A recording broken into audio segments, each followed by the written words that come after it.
IU fans, National College Football witnesses, welcome to our podcast.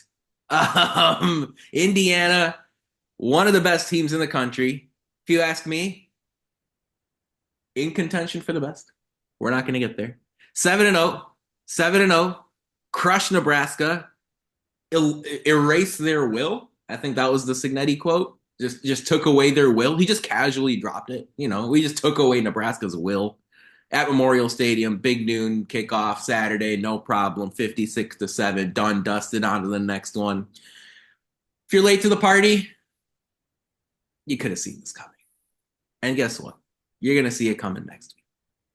And things, though, to be fair, are getting in the fun part of the schedule. Indiana's done Indiana's done what they've had to do to this point. But let's be real, folks. When it comes to the Big Ten, when it comes to CFP contenders, we saw it back in 2020. The end of the season, it feels like every play has massive significance. So Matt and I are going to talk about this Nebraska game. We're going to look ahead to Washington. We're going to talk about Kurtis Rourke's injury, Tayven Jackson going to come in. What can you expect there? College game day coming to Bloomington. Big Ten matchups all over the place this weekend. We're going to talk about all of it and so much more here on episode 336 of the Hoosier Sound, where I'm your host, Nathan Krishnan. Here with me, as usual, is my co-host, Matt Lukens. Matt, 56-7. It wasn't that close. Obviously, Indiana could have, gotten 60 if they wanted. They could have gotten 70 if they wanted. Nebraska's a good team, Matt. I'm gonna point that out a little bit more. No, I think Nebraska's a good team, but Indiana just dusted them. What are your immediate thoughts from that blowout victory? I mean, it was an absolute murder. That's what that game was. It was not close really from kickoff, right? Because IU gets the ball, just moves all the way downfield. And even though Nebraska was able to move the ball for the first good quarter and a half of the game, they were in it and they were trying. It still felt like Indiana just was doing everything right. And honestly, the most impressive part to me was the defense. I know it's hard to give the not give the offense props because you score 50 something points on a Power 5 opponent at home. But I mean, we held them to 7 points and we absolutely took away their run game. They couldn't run the ball. So that is why Patrick Mahomes, aka Nebraska's quarterback, just could not throw the ball down the field, or didn't look comfortable at the very least, because he hasn't been put in a situation all year long where Nebraska hasn't been able to run the ball. The game has been on his shoulders, and that's why he looked so bad. Defense made big plays. Sean Asbury's interception was so good, absolutely fabulous. So good. And I think Cignetti said in the press conference at post game, was like, that game absolutely killed Nebraska. That was the final nail in the coffin. Yeah. I mean, momentum was already in IU's favor at that point, and that just cemented it even further. Nebraska lost their will to live. That game. And so did many of the Nebraska supporters, because they were talking mad crap before the game, and then get blown out 56-7 is quite funny. Rourke was amazing in this game. So good. The first half that he did play, he was amazing. The run game was exceptional. I mean, we ran for, I think, 200 yards on Nebraska. 215. And this team is not one-dimensional. It's not, like I've said before, it's not just a passing attack. This is a full-on offense. You can run the ball on everybody, you can pass the ball on anybody. They do all the little things really well. Leading up to the game, Urban Meyer on Fox was just talking in glowing terms about the coaching job that Cignetti And so done. was Nick And that Saban was on game day. so was Nick Both. Saban on game day, and Who come on. I'm Let's sure go. we're going to hear it a lot more next weekend when Yeah. they're in Bloomington, because it's going to be an absolute IU love fest Oh, on game so day, rightfully as it should, yeah. because I mean the job Cignetti's done is nothing short of a miracle, right? No, it's Taking incredible. taking a 3-9 team last year, bringing over 13 guys from JMU and a bunch of other really important impact transfers from all over the group of five, really.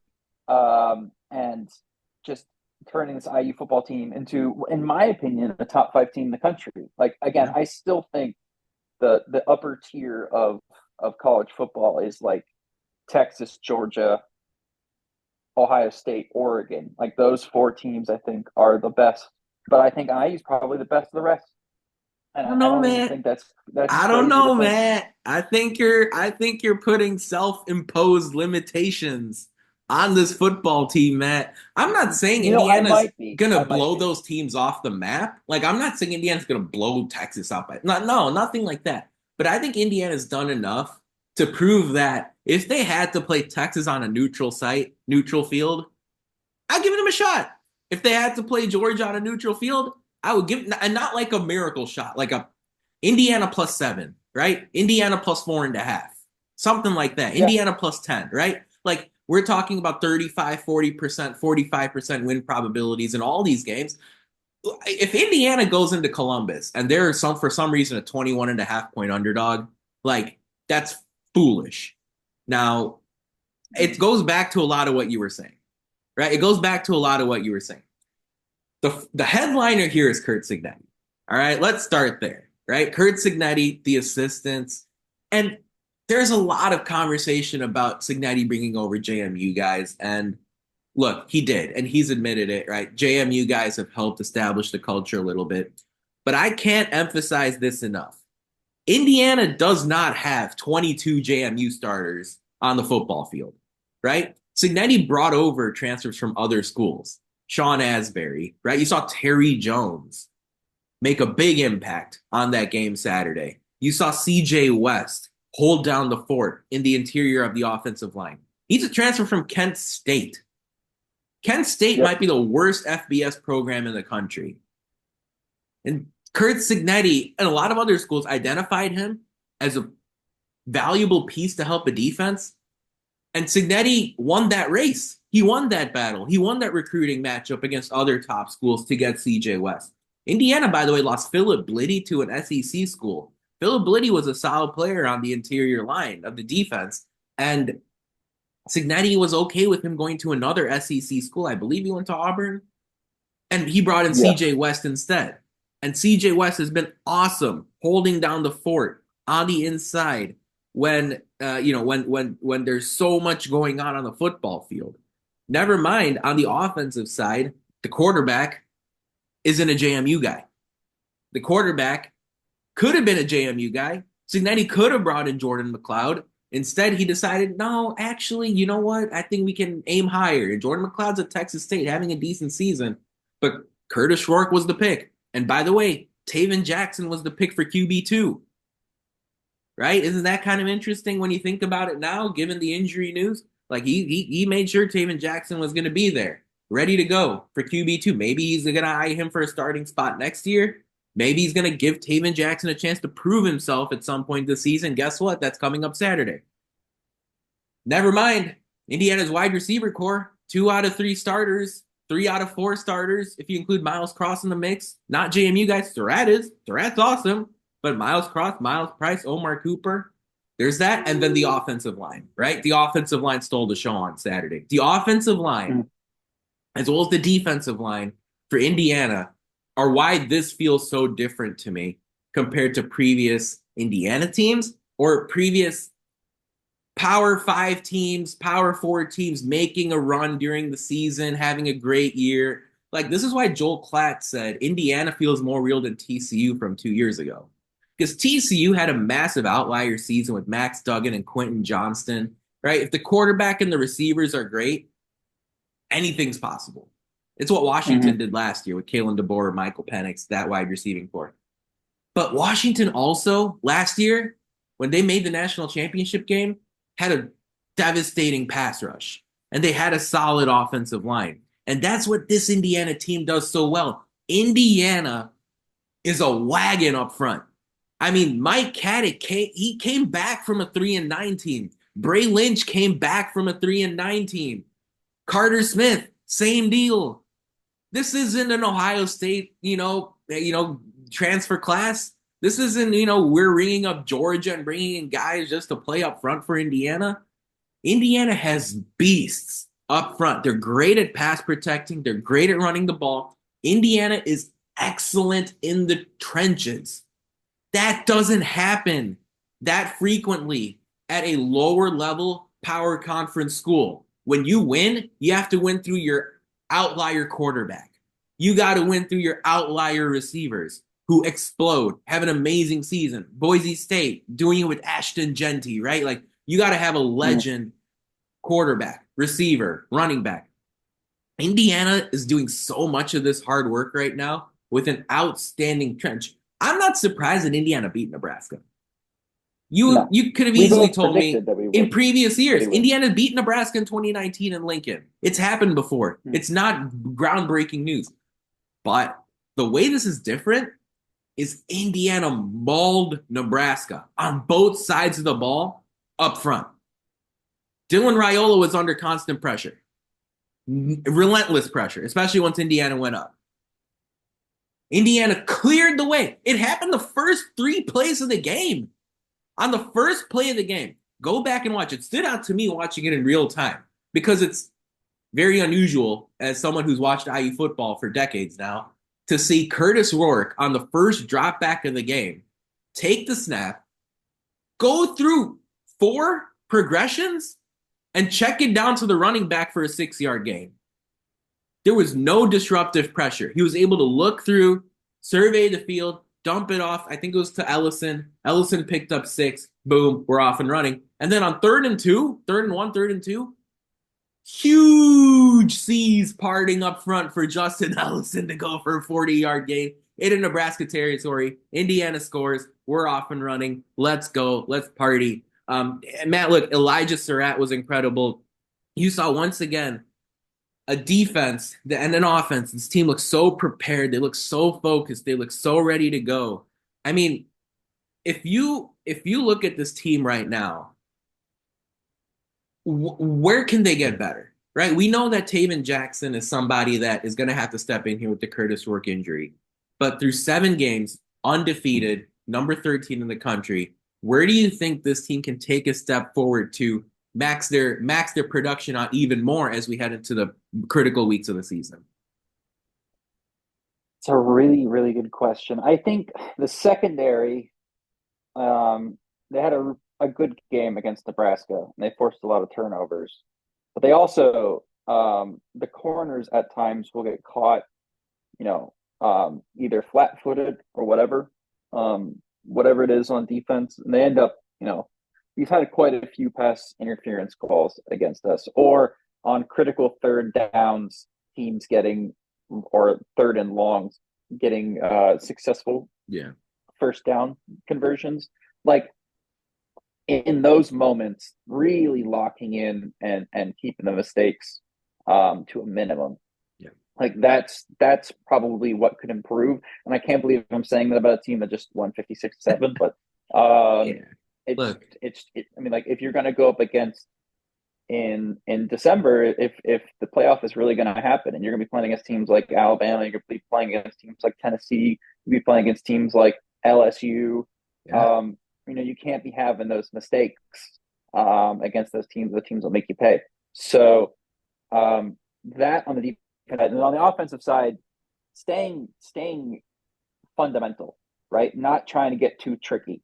For instance, you saw the I think was it Justice Ellison that tried to throw the pass? Yeah. Or the Tyson one? Yeah, the fancy trick play that they tried with Ellison. If you're against a better team, they might actually have that covered, and that throw might have actually been picked off.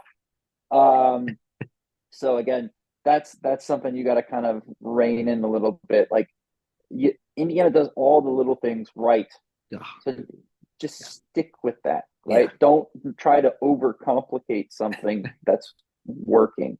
But I will other like say, that's such fine tuning stuff. Like, do you yeah, understand that? Like, this yeah, is like nitpicking, yeah. like a nitpicker's nitpick. But That's what look, that is. this is Like what the you have coaching a staff is 10 doing, out right? of 10 I performance. know. No, that's exactly what they're Yeah, doing. That's exactly what they're doing. it's It's what they exactly should be what they're doing. doing. And that's why, we're up what, 40 points It in the was fourth just, quarter, and they're panning over to, or at least like 5 touchdowns. We're up 5 scores, yeah, and they're panning over to Cignetti on the broadcast, and Coach Sig is sitting there looking so yeah. upset. Like, he looked like we were down 4 scores. That's that was the mood he had, because he saw people making little tiny mistakes, Little missing things, assignments, little things. Yeah, I will and say, it's yeah, he even said it himself, right? He said that he was being a psychopath. Um, and I love that out of my head ball coach. yeah, Like, that's what I want. I want him to be a psychopath, and we absolutely. have one right now in Bloomington.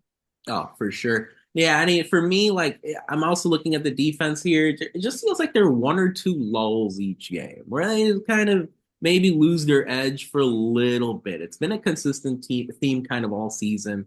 I don't know if that's like a leadership thing. Not saying Indiana's lacking that. Aiden Fisher is awesome in that department. Jalen Walker, James Carpenter, a lot of Linnell Carr. I think all of these players have been cited as far as, hey, these are some of the leaders here. Defensively, I don't see there's an issue there, but just, if you can clean it up, right? We're identifying things to clean up, one or two things. Just try to keep that level going all game. Of course, we haven't seen what Indiana's like playing from behind, literally. So, Yeah, we're still 7 games in, and we haven't been losing that for a second. we'll Like, it is unimaginable that we'll cross that would that be the case. bridge. Like, and look, we were so excited for this team, right, Yeah, to start the I year. I was Like, we fired up thought about this team. I was like 6-6. I think they're going to be I good. said 8-4. I said 8-4. I thought we were going to be good, and I look daunted now, because I Everyone's put daunted. self-imposed I limitations on this know. team and said 8-4. Wait, they could reach my win total next week. They Saturday at on 3:30. Sat on Yeah, Saturday at 3:30. We could be talking October about 26th. 8-0 Indiana, Yeah, and actually, I'll come out here and say it. I expect us to win on yeah, Saturday. I yeah. don't go into a game anymore going, I hope we can win. No, No, it's it's this, not changed. this team, not this team. Not this team. I expect to win. There's Okay, there's and I expect us unreasonable. to Yeah, kick the other team's ass from kickoff to kneeling out the clock. That's yeah, what I expect, yeah. and you all should expect that too. Go crazy about this team. Like, go crazy, folks. Be unlimited, unreserved in your optimism about this team. Unbridled. Go crazy. Go nuts. Defend Indiana to all your Oregon friends, to all your Penn State friends, Ohio State, Texas, Georgia, SEC friends. Like, defend this team, man. They are good enough to win any game they play on their schedule the rest of the way. Yeah, I I've been just talking with my brother, Nathan. I've been talking with my brother because my little brother, if you guys don't know, goes to grad school at Penn State. That's why I lived in State College for a bit, because I was living with him, hanging out. I'm not sure that IU isn't better than Penn State. Notre Like, Dame, all your Notre Dame actually, I'm friends. not I'm sure a lot of all you your have Notre Notre Dame Dame friends. friends out there. Actually, I think Indiana is better than Penn State at football. I think they're better than Michigan at football. They're better than Notre USC, Dame, obviously, better than at Notre football. Dame. They're better than Notre Dame at football. They're better than, like I said, I think they're a top 5 team. Like, I That's what you think they're said. better Yeah. than And I think I'm 99% of the country. like, Um, I'm so not go talk that look, crap. like, I want to be clear. I literally think Indiana's win on Saturday was one of the most impressive Big Ten football performances I've ever seen. I agree. I want to be clear because this isn't like Ohio State beat Nebraska 63-7 a few years ago, but Ohio State was a juggernaut. It's 5-star recruits everywhere. It was Justin Fields at quarterback, who was outstanding as a college QB. He was able to explode offensive weapons left, right, and center, right? Think about all the amazing receivers Ohio State has had. Think about all the amazing rosters Michigan has had over the years. Even going back a decade or so, like Wisconsin, Penn State have had amazing teams. Indiana is a team sort of put together in a lot of different ways. First year coach, 6-point favorite. Nebraska's resources are incredible. Tradition, history, incredible. They're able to do what they want. They were able to pluck away Dylan Raiola from Georgia, a 5-star QB. They were able to just take him away from Georgia. Okay? And there you go. It's not even a debate, not even a discussion. Nebraska. This is what they do.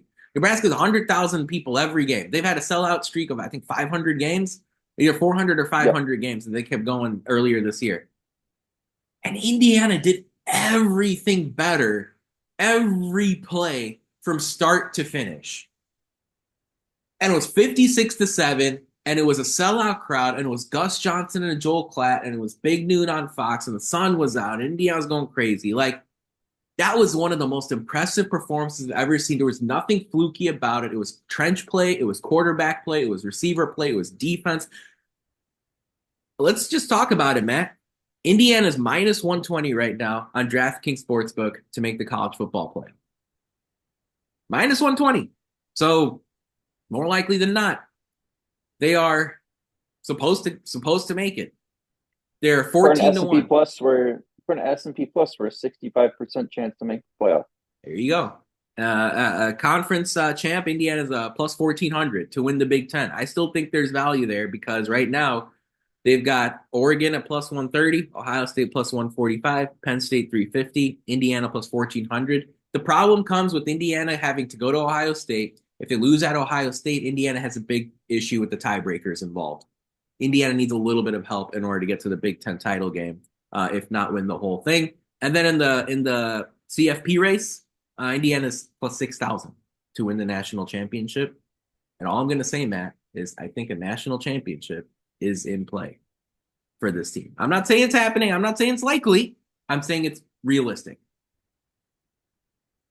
I don't think it's realistic, but I don't think it's unrealistic. I think it's possible. I think it's in play. By the way, Indiana's minus 120 to make the college football playoff is 10th among teams listed. So you can sort of do the math in your head. 12-team playoff. Indiana's the 10th team listed. Indiana is ahead of LSU, Texas A&M, Alabama, Boise State, Iowa State, Kansas State, Ole Miss, in case you're considering, hey, who are these other teams that could maybe leapfrog Indiana?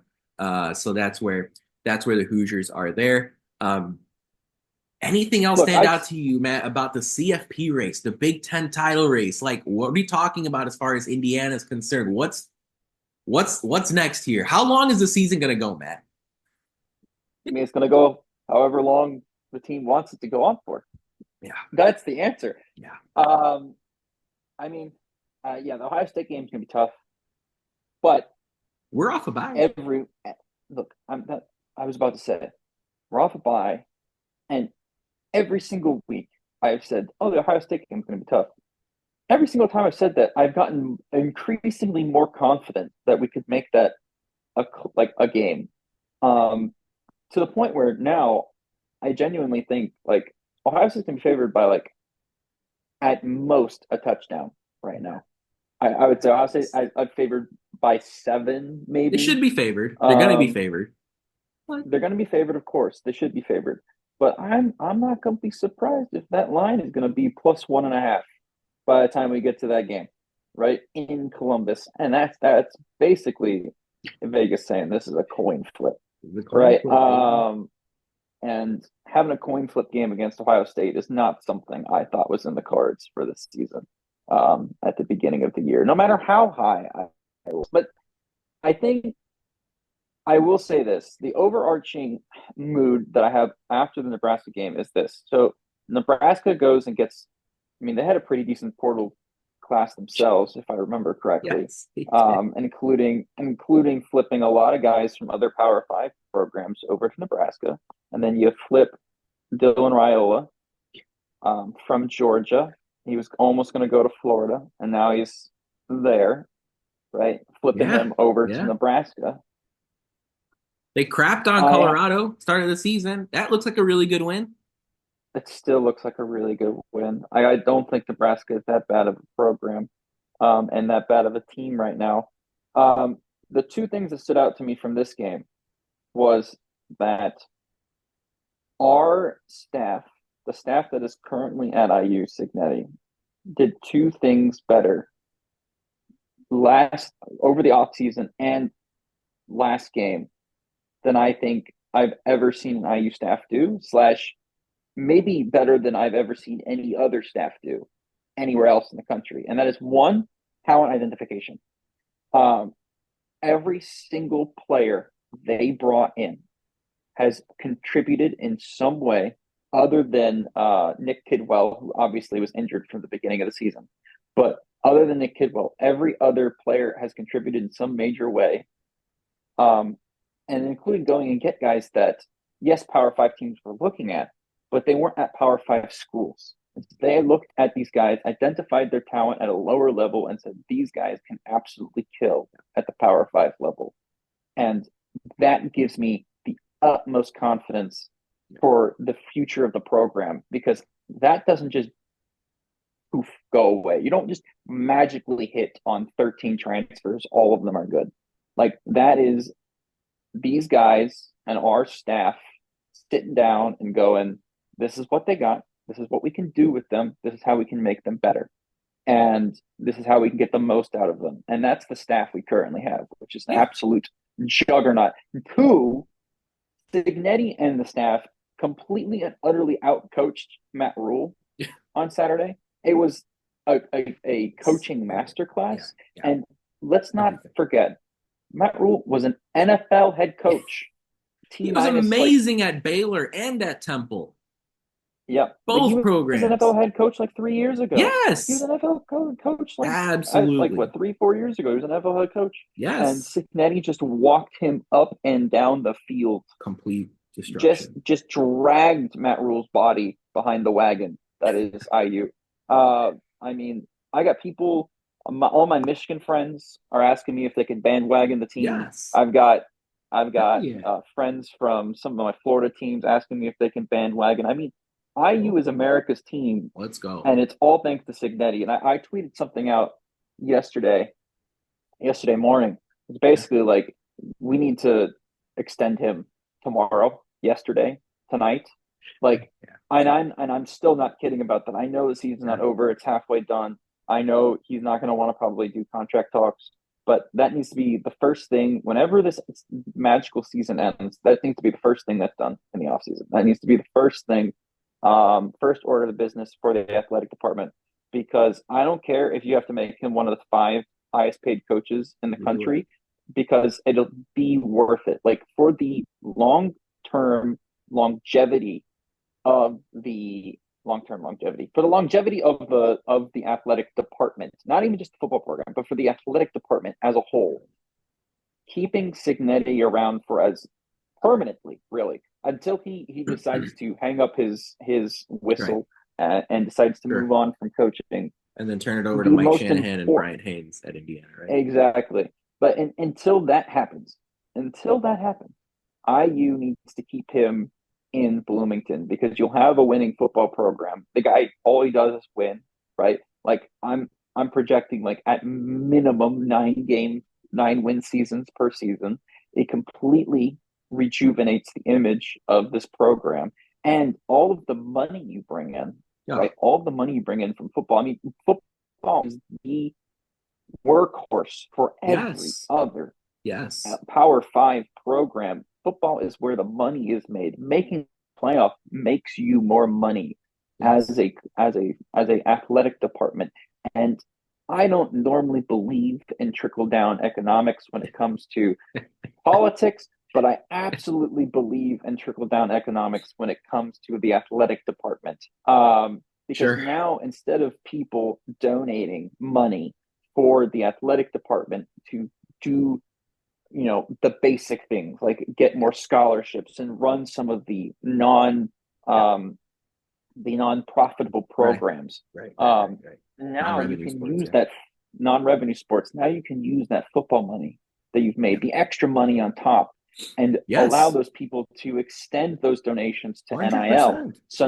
So now the football program is getting better players. Now the basketball player is getting better players. Now the women's basketball team is getting better players. It will trickle down. It'll help the basketball program as much as it'll help the football program Yes. to keep Cignetti around. So he Absolutely. needs to stay in Bloomington permanently. Like you give him a Can't let lifetime him leave. contract. You can. I don't care if his Get contract released. is it means 3 million a year right now. I don't care if that approaches 10 or more. I don't care Yes. because all of the money that you're investing into him will come back tenfold Yes. Correct. to the program per year. Yes. Per year, if you And can if have a and winning if you football don't, program, someone like else will. absolutely. I mean, my friends in Florida have been texting me wanting him to be UF's head coach. I've got Florida State fans wanting to be Yeah. Florida State's head coach. I've got USC fans wanting to fire Lincoln Riley. their head coach Lincoln Riley for Cignetti. I got all my Michigan friends are texting me that they want Cignetti That's as what I their was next gonna head say. coach. Big Ten, man. Just what if it happens right in the Big Ten? Like What if Nebraska he calls is him? he's going to be the number one name on everybody's, Never especially if the mind season West goes how we Virginia, think like it is West going to be. Virginia or Pitt from Mm-hmm. where he's from. I mean, not Pitt so much. Pitt's having a good season, but West Virginia is right from where Pitt's his having just a backyard is. Pitt's having just as amazing a season as we are. Yes. It's just going really, really Yeah. under the radar there. Right. But no, But I no, mean, it's true. If they don't, if Indiana doesn't, someone else will. And so it's up to Scott yeah, Dolson. And look, part of the reason Cignetti came to Indiana, I'm sure, is because of the massive billion-dollar TV contract. And you know what? Indiana gets a chunk of that, right? Indiana gets a share of that, a 118 share of that TV deal. I think it's a little bit more actually than the new Pac-12 schools that joined the league. I think especially Oregon and Washington. I think USC, and UCLA might get the same share as the rest, but I think Oregon and Washington get a little bit less. So Indiana gets a piece of that TV contract. Indiana's getting the NIL. Indiana's getting all this. Like, turn it into financial belief and investment in your head coach because he deserves it. I am curious what Indiana's, how much interest there will be in Indiana's assistants because they are younger. Mike Shanahan, Brian Haynes, Tino Sunseri. If that happens, Cignetti, I'm sure, will adapt to that climate and bring in better, assistants that are just as good, capable of implementing his ideas, his culture. But no, it's a very legitimate conversation. We're going to talk about Kurtis Rourke and Tayven Jackson here in just a second, folks. But first, it's time for Who Won the Week this past week in IU sports. And we're going to tip our cap to IU men's soccer, man. Like a lot of good news as far as that program is concerned. They're on an absolute heater. Coach Todd Yeagley picks up his 200th career win, which is like an unbelievable number as far as college soccer is concerned. There aren't too many games in a college soccer season in the grand scheme of right. things, and he's racked up 200 wins. His first season at IU is 2010. Yeagley is the winningest coach in NCAA Division I men's soccer in that time. IU is on a 7-game unbeaten streak. They knocked off Michigan, who was ranked on the road. They knocked off Michigan State, won 3-1 there. And now Indiana sits atop the Big Ten standings. Yeah, after a little bit of a rough start to the season, Indiana 17 points, Maryland 16, Ohio State 13. Ohio State has a couple of games in hand, I believe, on Indiana as far as the rest of the season is concerned. So it's going to be a tight Big Ten race. Indiana men's soccer worth your time to play at UCLA on Friday. I believe that's going to be on Big Ten Network. So it should be a really, really good game there. This IU team, man, they looked a bit rough to start the season, but they've really cleaned it up now, ready to roll. They host Northwestern on Tuesday, October 29th. So if you're able to make it, that is the final Big Ten home game before IU hosts Trine to end the season on Friday, November 1st. Make sure you head over to Armstrong if you haven't yet. It's a fun atmosphere. It's a good time. Make sure you give it a look. Folks, a reminder, if you enjoy our show, leave us a review, tell a friend, share our links. Your support really helps us grow this podcast and reach more passionate IU fans such as yourself. You can find us on social media at Indiana HQ, at the Hoosier Sound. Give us a follow. A lot of engagement this past weekend, as you can imagine. So, join the masses here. We love to hear what you have to say. Make sure you hop over, give us a follow if you have not already. Matt, we were a little nervous. Like, what would happen if Kurtis Rourke got hurt? Right? Like, that was always a question. And well, stupid helmet that got in the way. Stupid Nebraska helmet got in the way. Hurt his throwing hand, thumb, wrist. I think it's a thumb officially. And Indiana's got to go next man up, baby. And Tayven Jackson is that guy. Jackson, who started 6 games last year for Indiana. No, I don't think he started. He appeared in 6 games for Indiana last year. Is all over the map for Tayven Jackson. Big showing in that Louisville game. It's rough against Maryland. It was all over. It was all over the map. But Curt Cignetti saw something enough, right? Tayven Jackson came over from Tennessee, obviously Center Grove guy, Trace Jackson Davis's brother. Curt Cignetti saw enough in him to say, hey, Tayven, don't leave. Don't leave. Tayven Jackson won the backup job. He looked good in the spring game. He looked good in the Western Illinois game. And he looked good against Nebraska. He was ready to go for the moment. How do you summarize where Indiana is with Tayven Jackson, Matt, compared to Kurtis Rourke? And what are you looking forward to as far as Tayven Jackson is concerned? I would say the offense is run by Kurtis. It obviously looks more comfortable. I would say the offense, though, under Tayven Jackson is more dynamic in different ways. And here's why. The threat of Rourke running the ball out of an RPO is not minimal, but not enough where teams have to respect it. Tayven Jackson's ability to run the ball out of the RPO and in situations in which he needs to pick up yards is a lot more important for defenses to key in on. So he just brings a different dynamic that Rourke doesn't bring.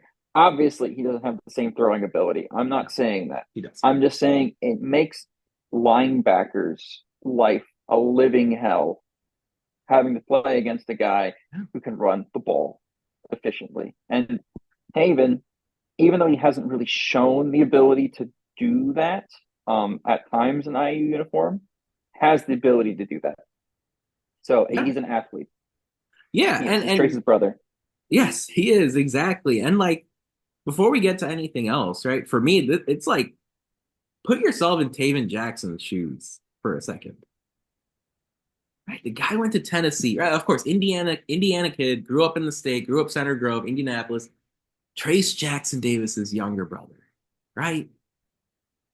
Mm-hmm. He goes to Tennessee. He probably wants to spread his wings. He probably wants to see what life is like outside of the state lines. I don't blame him. Hey, SEC school, they know what they're doing. Josh Heupel, good offense. Tayven Jackson is on the roster for Tennessee's big win over Alabama a couple years ago when Hendon Hooker was the quarterback, Jalen Hyatt the receiver, right? Huge win in Knoxville. Amazing atmosphere. Tayven Jackson says, wait, one day I'm going to be the quarterback there in front of 100,000 people on Rocky Top. And it just didn't work out. And he comes back to Indiana in the darkest time of this program, right? Like, we came off a 4-win season, and we're going into a 3-win season. And he comes in, and he gets thrown to the wolves, man. That coaching staff was so desperate. They had no plan. They had no preparation. They had no focus. They threw him to the wolves against Louisville, Big Ten teams. And after all that, Tayven Jackson says, I'm not leaving. I'm not leaving. I'm going to stay. Like, Cignetti convinced me, or I convinced him. I don't know how that went. But Tayven Jackson says, I'm gonna play this out, right? We'll see maybe what happens after the 2024 season. I'm gonna play this out. And this is his moment now, right? And this is his moment at halftime last Saturday, right? He was ready to go against Nebraska. He was fired up. He was ready to go. He was perfect, practically perfect. That throw to Surratt down the left sideline. Are you kidding? Beautiful. Are you kidding? That was so sexy. He put the ball only where Surratt could get it, and Surratt made the play. That's how it goes. Tayven Jackson, a couple of other easy completions. Put the ball right in stride, man. Swing past to Tyson Lawton right in stride. Tyson Lawton didn't have to break his sprint. Perfect delivery, quick completions. Obviously, life is easier when you're up 4 touchdowns. Don't get me wrong, but there's a lot to work with here. And again, How fired up do you think Tayven Jackson's going to be, man? This is sellout crowd, He should be. Memorial Stadium. He's going to have a chance to take a top 13 team even higher in the rankings. This is a moment I'm so excited to watch on Saturday. I've been fired up for every game this season. Let's be real, okay? I've been fired up for every game this season, but I'm not looking ahead to this game on Saturday with dread or with fear or with anxiety. I'm looking at it with anticipation and excitement and optimism because I'm so confident. And I'm not saying Tayven Jackson is Kurtis Rourke. Kurtis Rourke, I think, is a Heisman Trophy contender. Last week, I called him the best passer in college football. So I'm not calling Tayven Jackson that. But No. from a standpoint of a perspective of, hey, this is a guy who's going to go out there, man. And not only is he going to help Indiana win this game, he's going to be a valuable player in Indiana's cause to win this game on Saturday. He's going to help this team. He's also going to get so much like gratification out of it. This is what it's about, man. Think about the story Cignetti's going to be able to tell to recruits if Tayven Jackson has a great game on Saturday. Yep. If you stay, even if you're not the starter, he probably will. Even if you're not the starter, right? Believe in me, man. Don't go for greener pastures. Don't go to a coach who might help you out. Maybe if everything works out, you might find life better there. If you come here, man, James Madison QBs, Todd Centeio, Jordan McLeod, Conference Players of the Year, Kurtis Rourke, probably the leader right now for Conference Offensive Player of the Year. Tayven Jackson's going to come in Saturday, and I am so excited for the team and for the fan base, but I'm excited for him. And I'm not saying like, oh, bet on Tayven Jackson. Don't do any of that. Just watch the game on Saturday. All right? I'm looking forward to seeing a team with explosive plays, dynamic plays. There's going to be a little bit of a roller coaster involved. Washington's a good team. All right, Washington's not Western Illinois. There's going to be some ups and downs. It's not going to be 56-7. Don't expect Indiana to win games by 49 points every week. It doesn't matter. Like, it matters who the quarterback is. It matters who the opponent is. There are going to be bumps. James Evans will be out there to punt a football in the first half. Bold take. Okay, bold prediction. I'm sorry. James Evans will have a punt in the first half. Indiana might even trail. But I'm so excited for Tayven Jackson, man. His opportunity here. I'm so looking forward to seeing him going out on the field in Bloomington on Saturday. Looks like it's gonna be beautiful weather. Just spread the ball around, man. Rely on your teammates. You've put in the time, you've put in the effort. I can't wait to see this guy go out there and help Indiana's cause on Saturday. It's gonna be a little bumpy. But I'm looking forward to it. Indiana should be all right, if you ask me. Matt, game day is going to be in town. ESPN. It's going to be fun, a fun atmosphere. Saturday morning. The whole squad. I don't know. Game day may have lost a little bit of its luster. I don't know. Maybe it's a little bit bigger of a deal for those of us who, went to college a few years ago compared to those who are in college now. But this is still a big deal, right? It's a huge deal. Yeah. I don't think game days has lost any of its luster. To be honest, I'm sorry though. Maybe I'm wrong. I think it's just as popular as it once was. I mean, it showed how you saw the Fox News Yeah. kickoff, Oh, right? awesome. Show was super packed. The Barstool show, which was across the street, also just as packed. Yes. And college game day is going to be absolutely electric atmosphere. I wonder where they're going to do it. Because they could do it in front of the stadium, right? Sure. They could do it in front of the stadium. But I want them to do it on Kirkwood. I want them to do it. I want them to do it right in front of the sample gates on Kirkwood. Close off Indiana there. Or I love it. Indiana Avenue? Yeah, I think it's Indiana Avenue. Yeah. And Kirkwood, that area that area there, yes. Of course the Rock is now sold out for the season, which is awesome to hear. Game day should be an unbelievable event. It should be absolute scenes. Yeah, Big Noon kickoff on Saturday was awesome. There was a 4-minute clip. I retweeted it over on Indiana HQ on Saturday morning of just Tom Rinaldi talking about how great the football season has been to this point. That was incredible. John Mellencamp was awesome. I think he cussed. We found out what his favorite curse word was. And so, Yeah. it was all good times, all good vibes. Yeah, it should be great. I'm looking forward to the Pat McAfee, Nick Saban, Curt Cignetti relationship, or, as far as, hey, Pat McAfee, West Virginia Pitt guy, Cignetti from his backyard. Pat McAfee had Cignetti on game day. Of course, the whole ESPN squad had Cignetti on game day last year with James Madison. Nick Saban, of course, Mm, has that relationship with bringing Cignetti into Alabama, a decade or so ago. So I'm yep. very much going to tune in, looking forward to it. I can't wait to hear who the guest picker is going to be. I can't wait to hear where the location is I going think to it's be. Joe Buck. Okay. All right. If I had to put my That money makes a on lot of it, yeah. sense. Maybe I Troy actually be Aikman really too. funny. What I was about to say, it would be really funny if they had Joe Buck and Troy Aikman That's right. That's right. on the broadcast together Yeah. as Indiana football fans. Hell That yeah. would be funny if they came up together. But I think it's the most obvious choice, right? Yeah, man. Let's go. Cuban. They're not going to bring Cuban up as much as I would love to because he's been very political A little recently. politics. Yeah, a little politics involved there for Yeah, a sure. little politics, so that's not going to happen. Yeah. Not going to bring Um, Mike Pence, probably for the same reasons. no, I bring Pike Pence. They could bring Penix back. That would be funny. Whoa. I did notice, I Because was looking it's ahead to the this. IU Washington game. Atlanta does have a game on Sunday. Because I was curious, like, oh, what if? But Atlanta's going back to Tampa, of course, where Penix is from. And so he probably has to get on that He has to be bus or there. private Yeah, jet or whatever. he'll be there. He's got other, but it will be Joe Buck and Troy Aikman. Okay. I like it. I That's like what it. I think it will be. I saw And they're someone both throw ESPN guys now too, I saw someone right? throw out So, Caitlin Clark. Come on. Come on. Guys. if we're gonna do Guys. no, Guys. Let's chill for a sec. Okay? we just All right. booed the Settle down. I'm a crap out of her.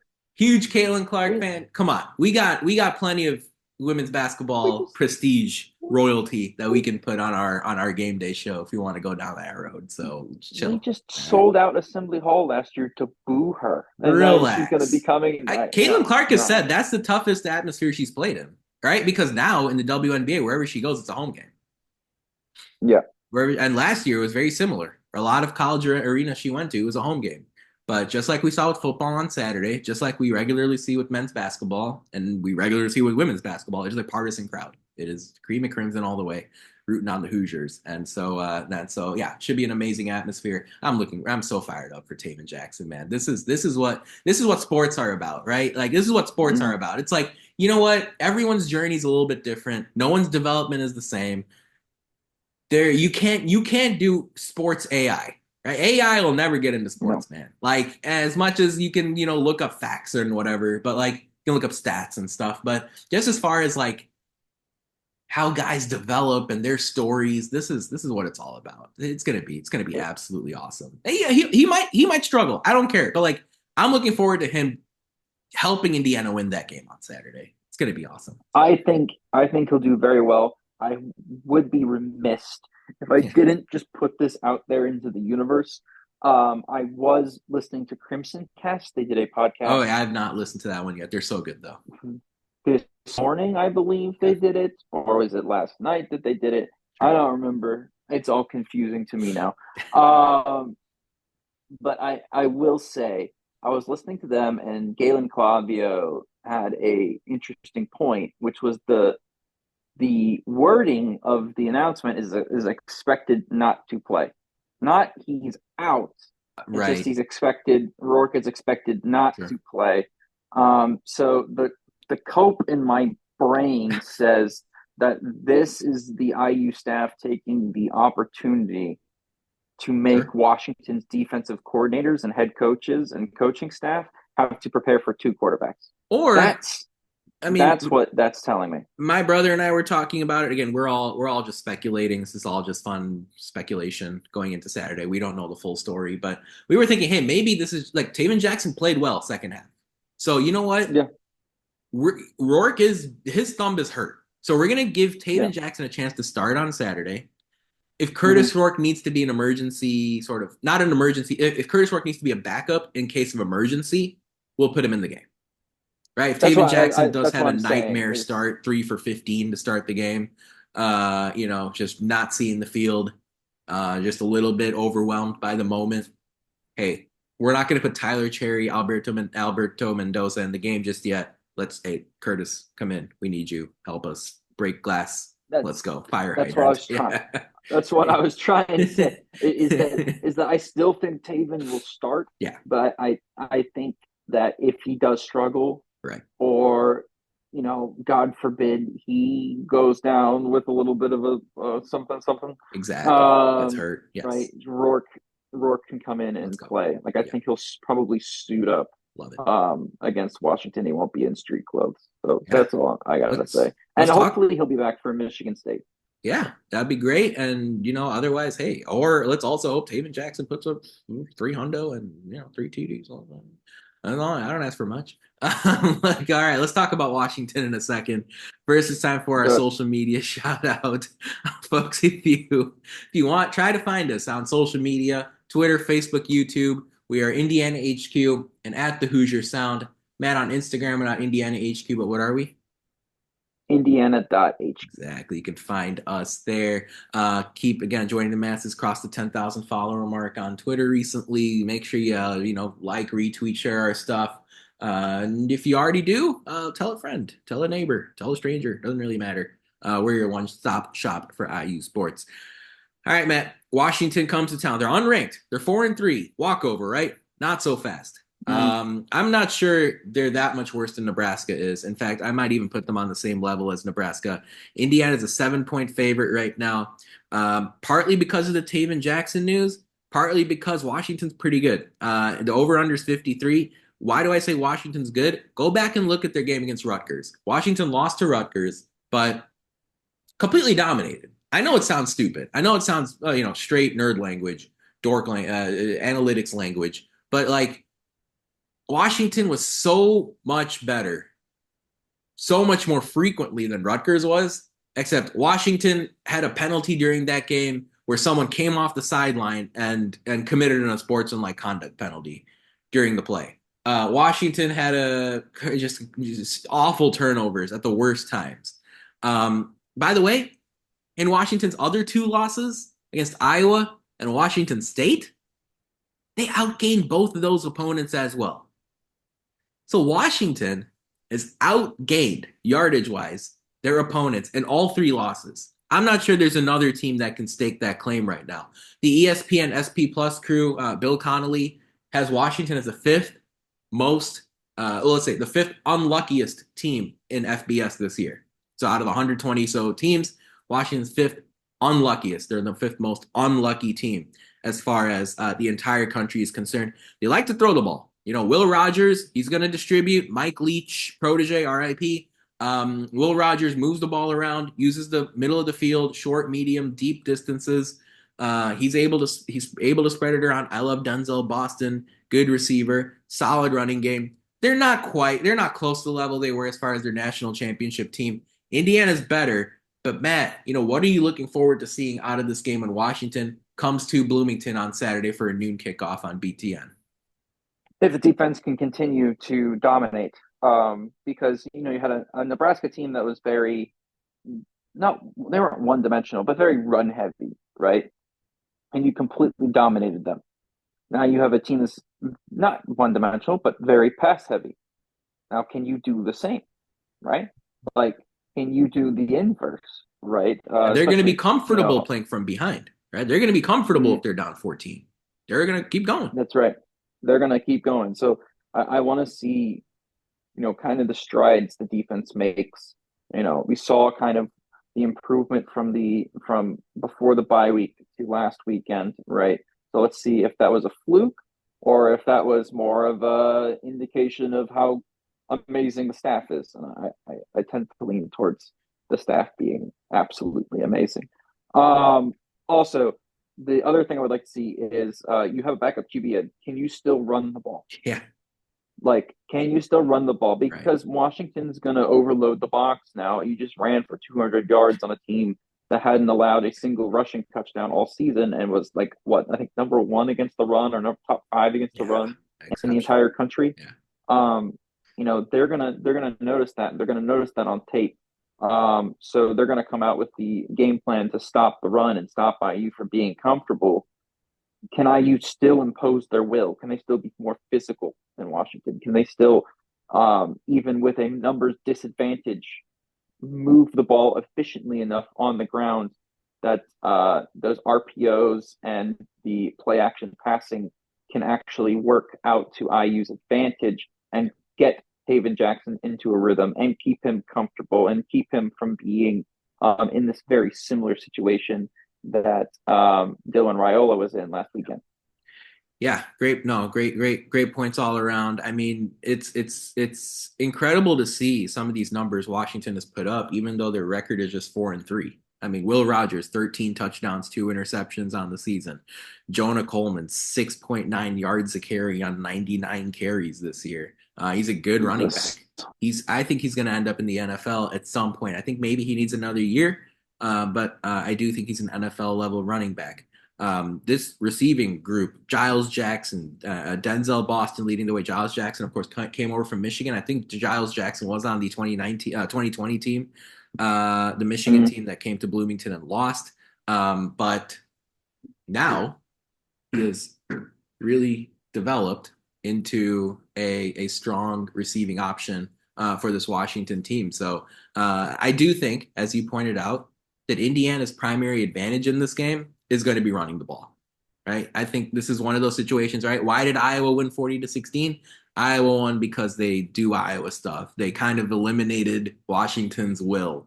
They kind of removed it, right? They kind of removed their desire to play as that game went on. But it's going to be tougher for Indiana. Washington's coming off a bye. Indiana's coming off this real emotional high from this win over Nebraska. And I think Curt Cignetti even knows, like, things are going to be a little bumpier. He's talked all season. Indiana's going to meet some adversity. Indiana's going to meet some difficulty. Indiana's going to trail at some point. It's just going to happen. And I think this is the game where that happens. But I also think Indiana has enough weaponry to overcome those things, especially if Indiana commits to running the ball, using that mix up of Tyson Law and Justice Ellison.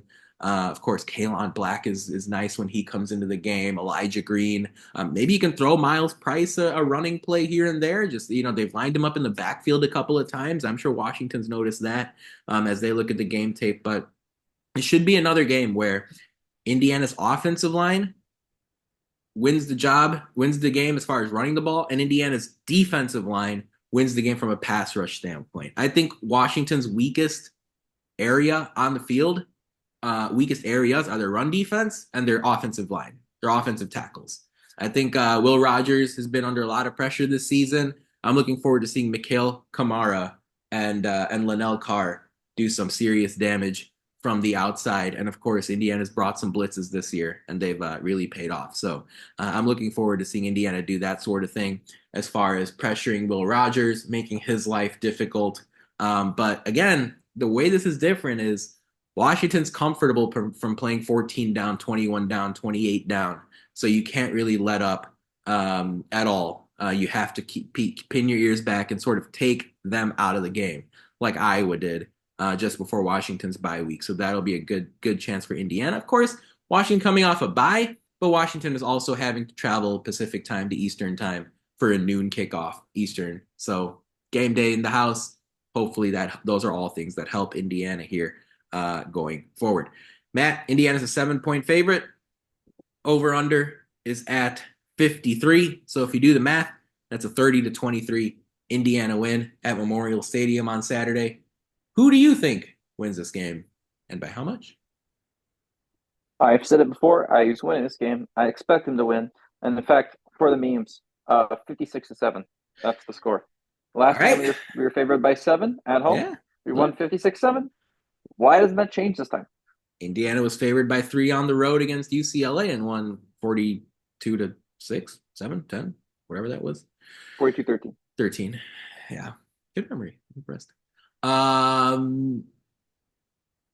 think it's going to be a little tougher.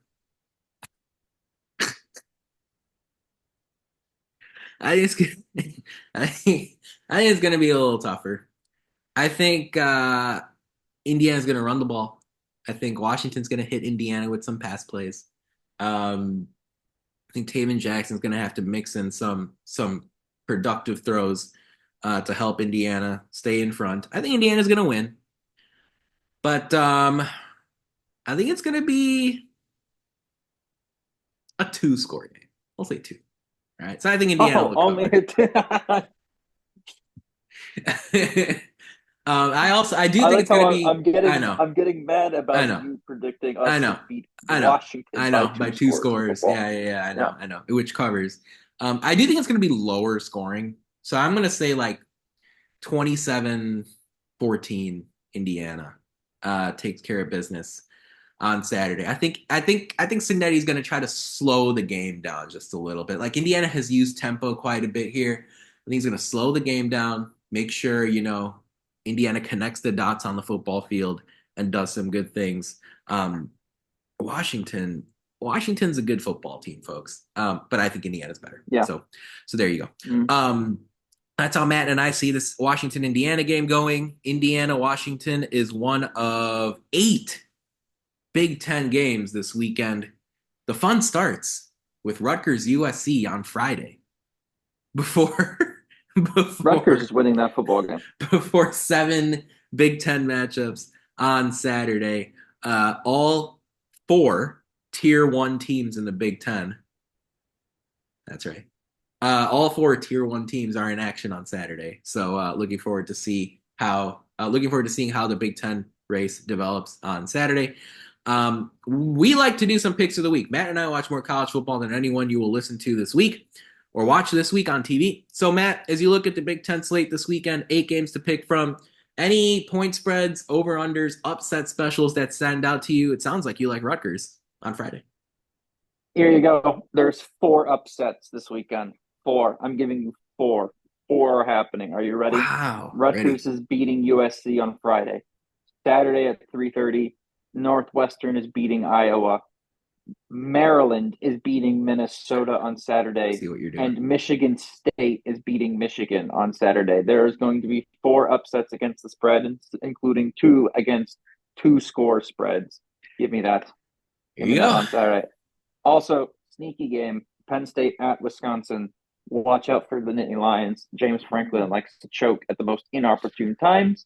I wouldn't put money on it, but I wouldn't be surprised if you also see that happen on Saturday night.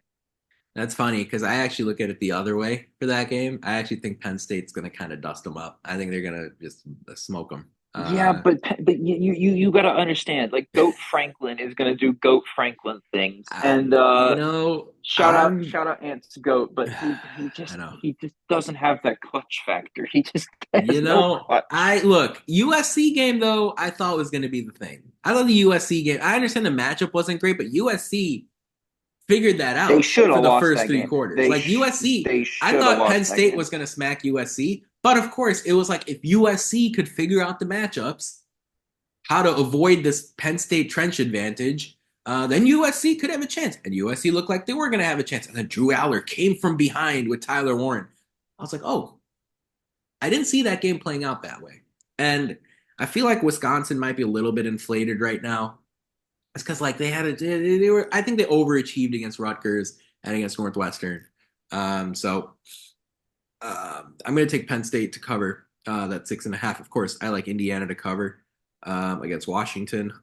Try to get a 6.5 if you can before that thing goes to 7 because I do think it's headed in that direction. I'm also going to take Nebraska to cover 25.5. I think this Nebraska team is good. I'm not going to go so far as to say they're going to upset Ohio State, but like I wouldn't be surprised if Nebraska had a halftime lead, a second half lead. I think Nebraska's good, and I think they're going to get up off the mat. And I think Matt Rule's a good coach. I think Dylan Ryle is a good quarterback. I think Nebraska's is good defense. And I think they're going to sort of get up off the mat against Ohio State Saturday. I think Ohio State's great. I think they're very, very, very, very great. All right. I think they're flawed. So I'm looking forward to seeing this Nebraska game on Saturday. I think Nebraska's going to go there. They're going to make life annoying for Ohio State. And again, I think Ohio State's going to win. But, that's a game where I'm sitting here and saying, you know what? Could Nebraska sort of go in there, ruffle some feathers, see how things go? I'm going to take under 40.5 in Michigan State, Michigan. Like, Why? I mean, Michigan State, Michigan might score a little bit. I don't think they're going to score 41 points combined.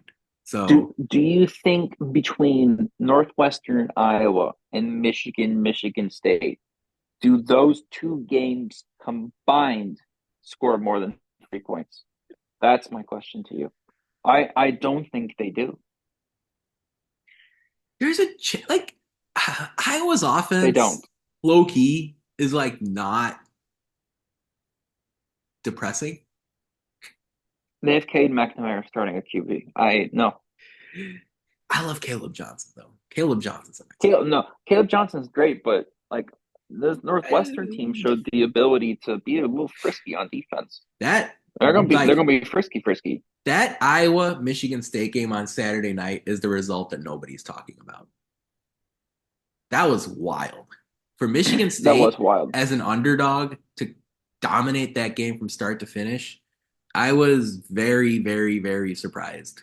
Aiden Childs is gonna be good. And He gonna be Indiana's real good. He gonna got be to real deal good. with him in a couple of weeks. Um, Upset wise, it's kind of tough if you ask me. I like the ones that you took. I'm just gonna tail your call on Maryland. I think Maryland goes to Minnesota and wins just straight up. I think Minnesota's a little This is inflated so because of that USC mediocre. win, and USC ain't good, and I think that should really hurt LSU's college football playoff resume, but it's not going to because it's LSU. But whatever.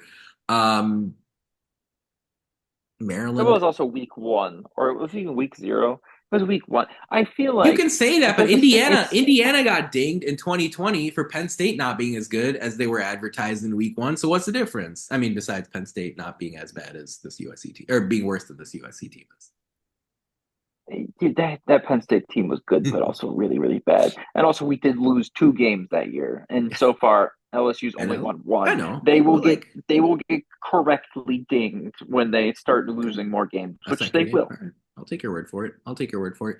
I do think Maryland's gonna win. Otherwise, yeah, I mean, I liked your upset calls. I don't know, Rutgers. Give me They're so Rutgers. I disappointing. think no, Shannon's UCLA, gonna have them baby. playing Shout so out. mad. Hey, shout out to UCLA. All right. For everyone that wants to, oh, Indiana didn't play anybody. No, UCLA has been competitive against LSU. UCLA has been competitive against Penn State. And UCLA went to Rutgers and won as underdogs. So y'all can Yep. shove it. If UCLA wins another game this year, I'm going to be so uncontrollably just jerk your meatball mode. As far as UC, Meatball if mode. UCLA goes to Nebraska and wins, I'm gonna be so over the top. Like I think Indiana's schedule is so underrated, especially when you come with the fact that every Big Ten team Indiana has faced through the first 5 Big Ten games is coming off a bye, or in Maryland's case, they're coming off of playing Villanova. So Which is basically a bye. Yeah. everyone can shut up about Indiana's easy schedule. So you shove it. As we wrap up here on this Monday, Matt, any final thoughts here? Indiana 7-0, number 13 in the country. CFP is more likely than not. How is life? Life's life's good, man. I was debating looking up how much playoff tickets would be Yeah? the other night, but I'm gonna do everyone a favor, and since I've been in China, we are 7-0. I feel like I shouldn't I mess with see. the football gods, so I will stay here begrudgingly and watch however many games we play this year from China. Um, this is my sacrifice. I hope you guys Sure. all respect it and acknowledge it, and bring little pictures of me places when you guys go places and have fun things so I can Could feel be involved. That's all I 17. have to say. Could be a 17 game season, right? And I That will watch all estimate? 17 games I think the Mets. from the Far East It's only a matter because of I am time not before messing with fate. it's only a matter of time before they move the playoff to China or like another country, right? We got to expand Yeah, college football. Let's yeah, go. Let's play a game in Shanghai. Let's play a game in the UK. Let's play heck a yeah. playoff game in Ireland or Mexico or South America. It's only a matter of You're gonna get time. this. You're gonna get this podcast canceled. You're gonna It's get it only a canceled. matter of Uh, That's right? No, I Georgia versus Bama in Australia, in Sydney. by the way, we did I don't know however long we've been on this podcast for. I think it's about an hour of football talk. Hour and a half of football talk. I Yeah, would be remiss if we didn't mention Hoosier hysteria ever so slightly. sure. Basketball season is Go about for two it. weeks away. Um, the boys look good. Boys I look thought. good. The Top boys look 25, good number 17, I think. on Friday. Yeah, number 17 in the polls. I mean, if you guys haven't hopped on the Miles Rice hype train yet, Mm. you should get on before that takes off out the station and leaves. He's the best QB. Holy crap. He's the best point guard that's played for IU since Yogi Ferrell. Uh, and I'm not counting Jalen Hood-Schifino as a true point guard because that's not what he was brought in to play. So uh, as far as a true point guard goes, he's the best one we've had since Yogi, which is wild to think that he was Amazing. playing Better than basketball Hood. for Better than, IU well, about I 10 guess, years do you ago. consider Jalen Hood Shafino a point? That's what I was saying. I'm not considering him a point guard Yeah. because he wasn't brought in to play point guard. He was Yeah. brought in to play like as an off ball role as a two Yeah. guard. Right. Combo. So as the main focal point guard in the offense, the guy that brought in to start the season, he's the best one that we've had since Yogi, and I don't think it's going to be quite close when the games start. I thought Langdon Hatton Yeah. kind of looked decent. Yeah. Um, he's a guy that I was not very high on going into this year. I thought he wouldn't play that many minutes. I still don't think he's going to play many minutes, but he might be able to contribute some meaningful ones. Just in case Which is Bala all, goes down for some reason. yeah, Bala goes down or Renew's not really taking the five role that well, or whatnot. The offense that they were running out there, I know it's a scrimmage, so it's an inter squad scrimmage, so it's basically like, you know, play practice. Right. But some of the sets they ran to get some open threes were quite nice. So if you haven't checked out Tony Andrania on Yep. Twitter, go check out his. He has a little short. What am I looking for? Clips, kind of The word I'm little looking for. snippets. Yeah, but it's a thread. That's what I'm looking Thread. for. Yep. He has a thread of clips I know on internet. Twitter. Go to his yes, I know internet. Go check out his Twitter. And go check those out. He does a pretty good breakdown of some of the stuff from Hoosier Hysteria. But yeah, I'm excited for Amazing. basketball season. Love it. But Yeah, that's women's team too, on the man. Preseason women's top team too. 25. I'll go there first. Like Shea Chesky, that's how you pronounce her last name, and transfer from Mm-hmm. Penn State. She's gonna be absolutely lethal this year for this Indiana team. It's gonna be fun seeing Sydney Parrish, Yarden Garazone, Shea Chesky on the court. Indiana might just 3-point their way to 25 wins this season, and it's gonna be a little different, right? We've seen for the last few years, right? Mackenzie Holmes through the post, Chloe Moore McNeil sort of finding those gaps. Now it's gonna be CMM on the court with Parrish, Garzone, and Shea Chesky, and you might see this Indiana team either go 20 of 28 from three and beat top ranked teams, or have a tough day at the office. But it's going to be one of those teams. I think for 3-point fans, for those of you, and there are a lot of you that love 3-pointers. With Indiana basketball, the women's team is going to be outstanding to watch as far as that's concerned. And then I just before I forget, like Indiana's receiving core, right? Elijah Surratt, Miles Cross, Miles Price, Omar Cooper, so good, not just in the way they catch the ball and do damage on the field, but like they're little specifics that they do so well, like with route running, with blocking downfield to really spring explosive plays. Curt Cignetti has mentioned it. Jake Butt, the former Michigan tight end, now Big Ten Network analyst, has called it out. A lot of guys who know football, who know the value of these little details, right? Instead of a 10-yard penalty, it's a 10-yard touchdown. Instead of a 15-yard offensive pass interference, it's an explosive play down the field because you're not blocking too far down the field, or the little timing things are working out perfectly. Omar Cooper, again, so good at that type of stuff. Miles Price, Miles Cross, lining up in the backfield, getting those first downs, moving the chains. And Elijah Surratt's an NFL receiver. I don't know what people are thinking. I don't know. Apparently, there's not that much drumming up interest for him as far as the NFL is concerned. He's an NFL receiver. He should be taken in the draft. He's going to start at Look, some point in the NFL. I don't know for which team or whatever, but he is absolutely amazing. I believe he has 2 years, well, this year and another year of eligibility left. So, if the NFL doesn't want him, I'll take him for Yeah, another year. exactly. He's so much better than some of these receivers that are playing right now in the NFL today, right now. And so, Yep. like, he's going to be amazing. And the next level, he threw up the fists and blades celebration after his touchdown, and Oh, look, I know. I got a yeah, little, I got a little look, excited about that. yeah. Look, man, I don't know what exactly qualifies you for the IU Hall of Fame, but if he puts up another, thousand, another 800 yards this season, and leads Indiana to some CFP wins, I think one great year in Bloomington might get you in, as far as I'm concerned. We make the playoff. We make the playoff, The whole and team, Cignetti but the whole team gets in the IU Hall gets of us. Fame. No, get them all a statue.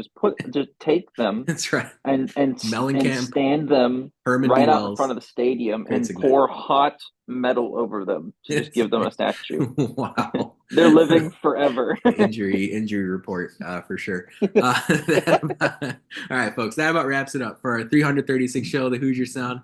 Thank you so much for joining us. Really appreciate your support. To hear more fantastic episodes like the one you heard today, be sure to follow us at Indiana HQ and at The Hoosier Sound to make sure you don't miss any in the future. You can also go to our website, indianahq.com, to find it all in one place. But as always, thank you for listening, Hoosier Nation, and we will see you next time. Peace and love, go Hoosiers.